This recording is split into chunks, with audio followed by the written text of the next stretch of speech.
Hey all, WebCamParrot here with a video that I've been talking about doing for quite some time, and that a lot of you have been asking for. A comprehensive look at the Superboy of Prime Earth. I feel like Superboy Prime gets a lot of credit for his perceived strength, but almost no one actually talks about how damn good his character development is over the 60 or so issues that he appears in.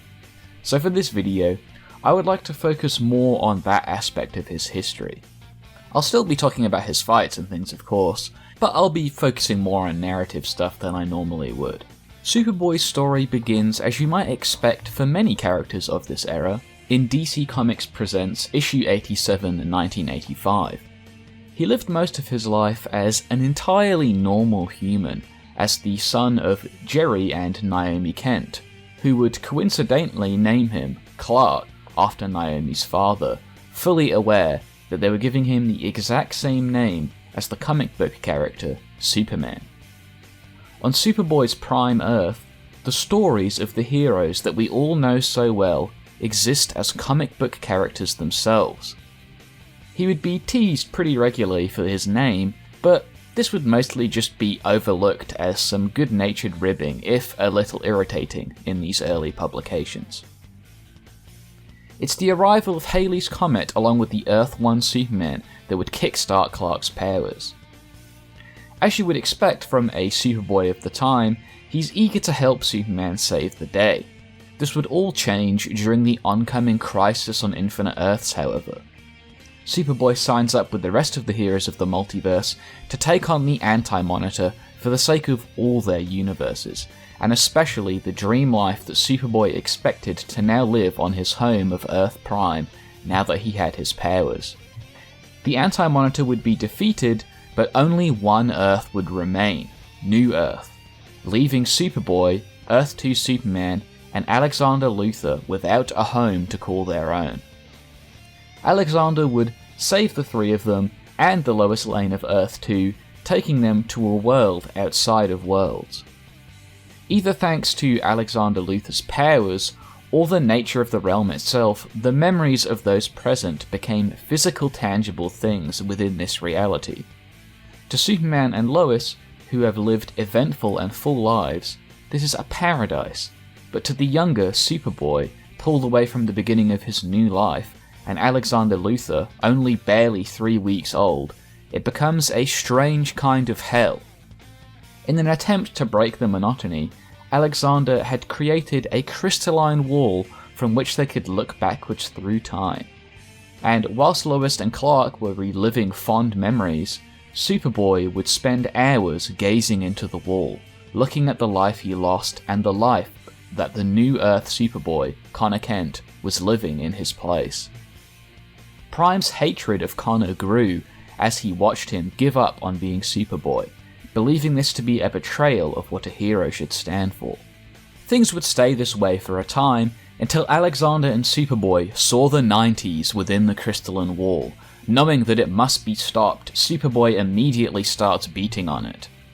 As a result, the fractured pieces of time left over from Anti-Monitor begin to reconfigure themselves, resolving all of the possible realities. It's a common misconception that Superboy can just do this under his own power, with some people calling it a retcon punch. He can't. This was only possible thanks to Anti-Monitor's destruction of the multiverse, his location, and Alexander Luthor's powers. I myself mistakenly believed that this was one of his powers at the time, but yeah, it's not a power of his. It was just circumstantial. Superboy tries his best to break through the wall in order to enter the universe once again, but is ultimately unable to do it under his own power. Alexander Luthor lends him some of his power, however, and Superboy is able to eventually break through. During all of this, Lois's health has gradually been slipping, her condition getting worse and worse. A combination of desperation and Alexander's insistence motivates Golden Age Superman to smash through the barrier Superboy failed to break unaided, allowing the three of them to follow Superboy into the universe proper. Prime's remaining resentment for Connor Kent causes him to hunt the other Superboy down, even going so far as to confront him physically, starting a fight with Connor unprovoked, with Prime saying that he is the real Superboy. Connor is overmatched by his far more unstable counterpart, and even with the help of Crypto, is forced to signal for reinforcements. The Teen Titans, the Doom Patrol, and the Justice Society all arrive to support him, and the Flashes unleash a combined attack on Superboy that he is able to react to. Superboy is even locked away within the Phantom Zone using a Phantom Zone arrow, and is able to punch his way out of it. This is for sure impressive, but not as impressive as some people seem to think. Superboy isn't destroying an entire outerversal realm when he does this or anything. He's basically just punching a Superboy-sized hole in an outerversal realm to return to the universe. If you imagined like a piece of paper the size of the universe, and you like punch through the paper that was like the size of the universe, that doesn't make you as strong as the whole piece of paper, right? You just made a hole in it that you could fit through. Perhaps most crucially amidst this conflict, Superboy would accidentally kill Panther, and I just love the expressions on this page. So many conflicting emotions are shown to us here from Prime on this one page alone. It really cements a turning point in the character's outlook. Prime has crossed a line now, a line that there is no returning from.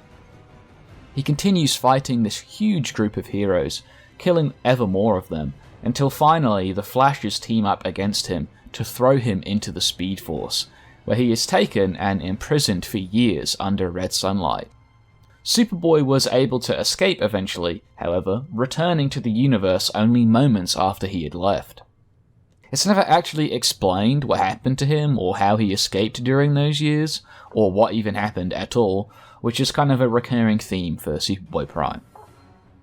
Upon his return, we would see that, at least he claims, he has constructed a set of armor based on the Anti-Monitor's body that could feed him yellow solar radiation and allow him to fight under a red sun, or even no sun at all. Bart Allen seems to claim later that Superboy actually stole the suit, however, and that he did not create it. In a tussle with Black Adam, we would see that Superboy has a heavy resistance to magic in general, with Black Adam's powers being practically useless on him, quickly resulting in his defeat. Superboy reveals that he has been holding back up until this point, as Connor Kent starts their second fight, saying he wasn't trying the first time either. Connor and Prime go back and forth for a while, until Connor sends them crashing into the Anti-Monitor tower made by Alexander Luthor to reforge the multiverse. Contrary to what I've seen a lot of people say, it was not Prime that killed Connor Kent, but the explosion that did it, and it's actually this act of sacrifice from Connor that saves the universe. As he's dying, Connor tells Wonder Girl that Prime was wrong when he said that Connor wasn't the real Superboy. And it's pretty easy to believe him when he says that, given the sacrifice that he just made. Bart shows up, hitting Superboy hard, and Prime decides that he's done fighting. He's just going to fly so fast into Oa that the universe will be destroyed, and a new Big Bang will restart everything. A huge group of heroes fly after Superboy, with Zor-El's sword being said to be ineffective on him because of its magical nature, and the Green Lanterns defending Oa are able to put up a wall slowing down Prime as he crashes into it. Superboy would take on a large number of Green Lanterns, including powerhouses like a Guy Gardner, killing several of them. It's at this point that both Golden Age and Post-Crisis Superman crash into Prime, sending him past the destroyed Krypton, depowering them in the process, and then through and into the Red Sun rail, crashing into Mogo. Superboy's suit was destroyed in the process, leaving him with just enough power to kill the now powerless Golden Age Superman. Now both normal humans, Superboy and Post-Crisis Superman would begin fighting. Superboy tells him that once Post-Crisis is gone, he will replace him, becoming Superman. And then Post-Crisis retorts that he will never be Superman, because he has no idea what it means to be Superman, that it's not about where you're born, what powers you have, or what you wear on your chest. Superman is able to take apart Superboy pretty easily after this, eventually collapsing from the kryptonite poisoning. The Green Lanterns would take Superboy into custody, trapping him within a red Sun Eater, and we see Prime scratching a bloody S into his chest. Sometime later, he would be freed from his confinement by the Sinestro Corps, joining them in their attack on Earth. I feel like it's important for me to add that at this stage, DC and Time Warner were being sued by the Siegel family, including a claim to the ownership of the Superboy trademark. Because of this, they couldn't use the name Superboy at the time, and this was incorporated into the character, with Superboy Prime now viewing himself as Superman Prime. He even mocks Bart Allen, calling him a boy and defacing his tombstone. Despite not being at full power yet, Prime is able to take on a large group of heroes. He's doing fairly well and seems to have lost any sort of remorse for killing and maiming his enemies. His success is cut short by the arrival of the Kryptonians, however, who start laying into him. Prime actually begins to cry, lamenting the loss of his old life and everything he had to give up in the crisis. And we see Superman try to reason with him, only for Prime to suddenly use his heat vision, catching him off guard and burning 2 holes in him. It looks as if Superboy is done for, until he basks in the light of the newly risen sun, empowering him, and this is where his fight with the Green Lantern known as Sodom Yat begins. At this time, Sodom Yat was powered up by the Green Lantern entity known as Ion, one of the Guardian's most powerful weapons. Sodom Yat is also a Daxamite, which is essentially very similar to being a Kryptonian. Sodom seems to have the upper hand at first, and it's impressive that Superboy is able to hold his ground at all, but he would do more than just hold his ground as the situation progresses. The fight would move into a nuclear power plant, with Sodom's ring warning him of the high content of lead around them. For those of you that don't know, lead is basically kryptonite for Daxamites, only far more severe, to the extent that it's almost immediately lethal. The lead poisoning that Sodom would suffer in these few moments would still be affecting him 1,000 years later, even with his ring somewhat counteracting its effects on him. Despite being weakened so heavily, Sodom is still able to fight Prime for an extended period, but is eventually defeated by him, with Superboy holding up his body like a trophy. Later, the Guardians begin to combat the Anti-Monitor, using a joint attack to pour all of their power into it, as Superboy kills a few more Green Lanterns. The entire Yellow Lantern central battery is used as a giant bomb against the Anti-Monitor, seemingly obliterating him, only for the barely alive Anti-Monitor to rise from the ashes, where he is ultimately defeated by Superboy Prime. It should be noted that at this time, Anti-Monitor was no way near his strength levels during Crisis on Infinite Earths, or this would have gone very differently. A Guardian sacrifices himself, calling himself a power that eclipses Superboy's, destroying Prime, with everyone believing his atoms scattered beyond the universe. He was, however, only transported across the multiverse, and was in fact massively empowered by this attack. With this newfound power, Superboy would take on the heroes of Earth 15, easily killing the Superman there, who in this reality is General Zod, as well as their Batman and Wonder Woman. Prime, now trapped in Earth 15, seeks to return to the main Earth, and hunts down Mixie as a solution to his problems. I've seen a lot of people wrongly try to say that Prime is as powerful as Mixie based on what follows. For those of you that have read any of Mixie's appearances, or have seen my video on him, you know how ridiculous this is, but for those that haven't, I'll go into more details. For one, Prime is heavily empowered by his trip across dimensions, and Mixie says just as much, even saying he only looks like an adult because his muscles are swelled up from all the excess power that he absorbed. Secondly, Prime has bullied an alternate Earth Zatanna into helping him, and of course, thanks to his resistance to magic, her powers don't work on him. Zatanna is the one who depowered Mixie, which makes any of this possible in the first place. In fact, without any of his powers at all, Mixie reveals that Superboy hasn't been hurting him in any way, and he was just playing into the situation like the trickster god that he is, which causes Prime to fly away in a rage.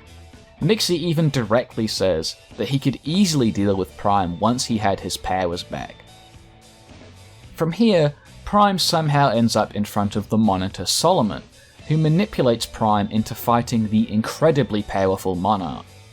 Now, under normal conditions, Prime would be absolutely no match for Monarch at all, and we can see that even though he is heavily amped, Monarch doesn't really seem to be trying at all, and is pretty much entirely unfazed by Superboy's attacks. Prime does notably survive attacks, compared to the Big Bang however, and is eventually able to tear off a piece of Monarch's containment armor, which was helping to contain Monarch's massive power. Now Unleash, the power erupts from Monarch, destroying the entire universe. Superboy still survives this attack however, as he is tossed violently into the time stream, where he is redirected to Earth during the 31st century by the Time Trapper. Here it's revealed that Prime is back to his usual Superboy self as the power amp he received from the Guardian wears off. He's referred to as Superboy by two farmers, who he immediately kills, telling himself that he is Superman. Prime travels to the 31st Century Museum dedicated to Superman. He heads to the Hall of Villains, discovering that no one remembers him, and that he's basically considered a joke. The Jimmy Olsen holographic guide even tells him that Bart Allen defeated Superboy alone, and that Sodom Yat kicked him into the dirt, which, as Prime knows, is not what happened. Apparently, the citizens of the 31st century even think that Neutron had a far bigger impact on Superman than Superboy Prime ever did. Whilst he's at the museum, Superboy does find out about the Legion of Supervillains however, and the prison where they are being kept. Superboy would consequently head to this prison and free their most powerful members. The supervillains then reveal that Prime has been their inspiration all along, effectively making him their leader. In response to Prime's arrival and the freeing of the Legion of Supervillains, we see that Superman has also been brought to the future, with him saying that he has no intention of trying to kill Superboy, and that the only way forwards is to try and redeem him, even saying that it might be impossible to kill him anyway. Along with his new Legion, Superboy would begin his assault against the Legion of Superheroes, and the establishment that worships Superman in the 31st century.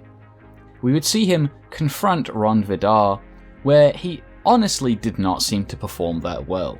Even with the Legion helping him, he was only barely able to crack his shield after several hits. Far more impressively, however, we see that even pre-Crisis Mordru was unable to hurt Superboy with his magic, kind of showing just how far Superboy's magical resistance goes. Pre-Crisis Mordru is insanely powerful, and I did an entire video on Mordru already on my channel that you should check out if that interests you. He definitely is one of my favourite villains. Sodom Yat, who was still alive 1,000 years later, was contacted by the Legion of Superheroes. Now the Last Guardian, Sodom has seen the failings of both himself and the Green Lanterns, and was at first reluctant to join the fight. He is ultimately convinced by his fellow Daxamite Cosmic Boy to fight in the name of the Green Lanterns again, however, arming himself in preparation for his second altercation with Superboy Prime. In this same storyline, we would see Superboy was surprisingly able to harm post-Crisis Superman with things like his heat vision, but it is worth noting again that Superman was holding back because he had no interest in killing Superboy. He only wanted to redeem him. But yeah, still impressive. The battle would only continue to deteriorate as more heroes and villains joined in. Sunboy would be killed by Superboy, as well as Kinetrix, who we later find out wields an entire universe's worth of magic. Even the combined efforts of 3 of Brainiac 5's force field belts wouldn't be enough to stop Superboy for long. This is the exact same force field technology that Booster Gold uses, and even one of these belts makes the wearer practically impossible to harm at all. I went over the crazy capabilities of these belts in my Booster Gold video already, so I won't harp on it too much here, but let's just say that to my knowledge, Superboy Prime is only one of 3 characters to have ever overpowered these belts, the other 2 being Doomsday and Trigon, and he's not the only one who's ever been able to break through 3 at once, that's for certain. Despite this, however, Superboy wasn't fast enough to stop the Brainiacs from enacting their plans, effectively resurrecting Bart Allen, who along with his relative Jenny Ognat, would begin to really put the hands on Superboy. I will mention that Bart was faster than he had ever been at this moment, so fast in fact that Superboy couldn't even react to him at all. Even Jenny was far faster than Superboy was, because of the effect that Bart Allen's return had on the Speed Force. Later on in the battle, Mordru would tell Superboy that he has seen a vision of the future, that there is something in the Fortress of Solitude, something that has taken 1,000 years to transpire, and should it occur, it will be impossible for them to win this battle. Sodomyat attempts to prevent Superboy from reaching the fortress, but Prime breaks out of his constructs, sending him and some other heroes crashing through the ceiling of the fortress. I've seen a lot of people use this one scan to say that Superboy defeated Sodomyat when he did this, but no, he's just on the ground in that one panel. We see Sodom later and he is more than fine. Superboy is unable to destroy the Fortress of Solitude in time thanks to the efforts of some of the heroes, and we see him start to freak out as he sees what was unleashed, with one of the Legion members saying, "We just got another Superman on our team," only for Connor Kent to arrive saying, "Don't call me Superman, call me Superboy." For the last 1,000 years, Connor has been in the same device that initially helped Superman recover from his own death against Doomsday, only needing some human DNA to complete the regeneration process. There is just so much to talk about narratively about this one scene where Connor finally shows up again, as it not only emphasizes a lot about Connor's character growth, but also Superboy Prime's unwillingness to grow. Prime keeps trying to assert himself as Superman, because the term Superboy is demeaning to him. He wants to be viewed as the best and a man, not a boy. But Connor doesn't care about being viewed as the best. He only cares about doing what's best. The growth is clearly shown in the conflict too, as Prime is completely outmatched almost universally across this fight with Connor. At this exact same moment, Superman is confronting Time Trapper at the end of time, and their fights begin to mirror each other. It is then suddenly revealed that Superboy is in fact the Time Trapper himself. Prime has been kicked around the time stream and across universes so often that he was morphed and changed into the personification of the end of time itself. This Superboy is almost certainly the strongest one we would ever see, as his status as the Time Trapper allows him to use a wide array of new and interesting abilities. He can age people to death, and was able to prevent White Witch's visions of the future, as 2 notable examples performed in this comic alone. The one thing he couldn't do, the one thing he had always wanted, however, was to erase Superman from history, replacing him with himself. It says a lot that this is the by far strongest version of Superboy, and he's still incapable of erasing Superman from time, I'm just saying. Time Trapper is confident that he will win the fight currently going on in the 31st century, as he has lived through it all before. Connor's beatdown of Prime continues, with him saying that Prime doesn't deserve to wear the S, as he burns a line through the scars on Superboy's chest. And this same injury appears on Time Trapper at the end of time. Things clearly aren't going as Time Trapper thinks they are. An entire multiverse's worth of Legionnaires are summoned against the Time Trapper, and he is quickly beaten into submission and brought to the 31st century. Time Trapper tries and fails to explain the situation to Superboy, his past self, who won't listen, and we see them both wiped out as they clash. As we've come to expect from Prime, however, he was not killed by this, only disjointed from time and space, returned to his home of Prime Earth, which once again exists. Unfortunately for Superboy, his parents have been reading about his exploits across the multiverse, and know just how horrible he has been, robbing him of his paradise once again. This does, however, effectively put them under the thumb of the tyrant that Superboy has now become. The next storyline begins with Superboy reading a comic about himself on Prime Earth, and is incredibly distressed by the ending that he reads. We see again that he's been treating his parents like trash this entire time. More than just that, they are scared, and it even seems as if he has killed the girl he once loved, Lori. He's desperate for this next issue of the comic. He has to know what happens. It's whilst he's at the comic book store that he runs into an old friend of his, Alexander Luthor, this time as a Black Lantern. Alexander fights him briefly, saying that he wants to feed off the immense rage that he knows Superboy holds, and to do that, he'll need to restore Superboy to what he once was, giving him his own suit back. Luthor tells him that everyone here knows him, and that they all hate him for what he has done. Alexander demonstrates that he still has his old powers as well, creating a kryptonite blast to affect Superboy, and a Black Lantern version of everyone he has killed before turns up to get their revenge on Prime. It was here, as the comic ends, that I truly appreciated that the comic book issue that Prime was reading at the start was this very same issue. And I mean, it makes total sense why he would be so distressed, right? I mean, the comic ends on a cliffhanger with us not knowing what's going to happen to Superboy next. The next issue begins as Prime continues to fight the Black Lanterns until he crashes into the DC editorial office on Prime Earth. Superboy meets the authors writing the stories about him, threatening them and telling them they only brought this upon themselves. He doesn't stay there for long, however, as the Black Lanterns are able to warp Superboy back to his home.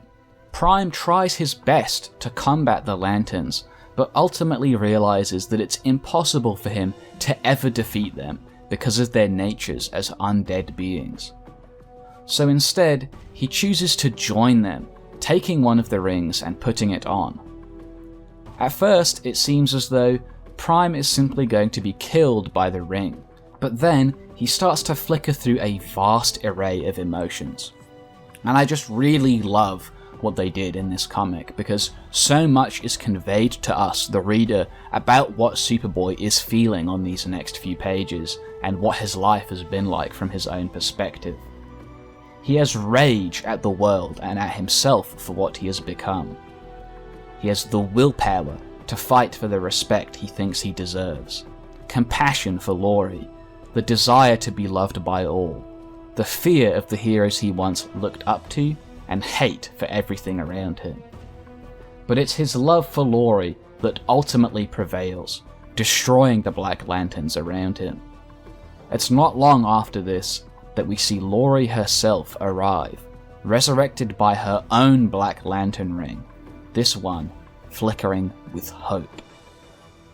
Some people have asked me to ignore this next comic I'm about to mention, that being Teen Titans Volume 3, but I personally don't find anything that happens in it weird or inconsistent at all when it comes to Superboy Prime, and hopefully those of you who have been watching up until this point will agree with me. Superboy Prime is tough, but not so tough that the Titans, who are plenty tough themselves, can't scrap with it. Now, as often seems to be the case with Prime, he kind of just randomly appears on New Earth, that being Connor's home, and kind of strangely instinctively knows exactly where he is, which pushes him to go looking for Connor. This time, Superboy would operate differently, however. Instead of trying to rage out with pure strength like he's known for, he plots and plans, seeking allies before he brings the fight to the Titans. Chief amongst these allies were a group of Connor clones that Prime had Dr. Callaghan whip up. These clones are notably inferior to the original, but still packed a pretty mean punch. It seems like the Titans are on the back foot until a huge group of reinforcements formed from every hero who has ever been a member of the Titans turn up. The fighting continues, and Superboy is able to pretty easily take out Red Star before Wonder Girl starts to throw hands with him.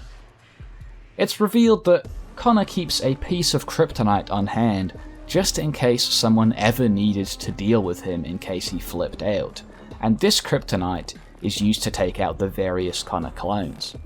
This again is like another great allusion to Connor and Superboy Prime's kind of adversarial relationship, because Connor is scared that he would ever become something like Prime, which is why he has the kryptonite available like this. He never wants to be Prime, and if he ever did become something like Prime, he wants his friends to be capable of killing him, should the need arise. With all of the clones dead, and his allies defeated, Prime stands alone as Connor begins to beat on him. Eventually, all of the Titans pile onto Superboy, and against such vast numbers, he doesn't stand a chance. I mean, we already know that Connor is more than a match for him in the first place. Prime is soundly defeated, eventually being sealed within the Source Wall for his transgressions. This was the last we heard of Superboy for many years, until very recently in the last Shazam volume. It seems as if he was freed by the destruction of the Source Wall recently in Dark Knight's Metal, and was then captured by the Council of Wizards. We see him imprisoned within the Dungeon of Eternity, and he promises to show them exactly what he plans to do to Billy Batson. This storyline is unfortunately still ongoing, so I can't cover exactly what happens in it here, but I am for sure excited to see a clash between two of my favourite characters and the next chapter in the life of Superboy Prime. I actually think there's a lot to work with when it comes to Shazam and Superboy Prime, or if you want to call them Captain Marvel, whatever, because they are both effectively superheroes who have never grown up. They're immature. Billy being a very young, like 14-year-old, and Superboy Prime kind of being robbed of his opportunity to ever like develop into an adult. So it'll be interesting to see what they do with that. Anyway, that's it for the video. I hope you all have a new appreciation for some of the other aspects of Superboy Prime that I feel some fans might have missed. If this video inspired you to purchase any comics at all, please use the affiliate links I will leave in the comments to support the channel and what I do. You can also donate using the PayPal link in the description if you prefer. And otherwise, I will see you all in the next one.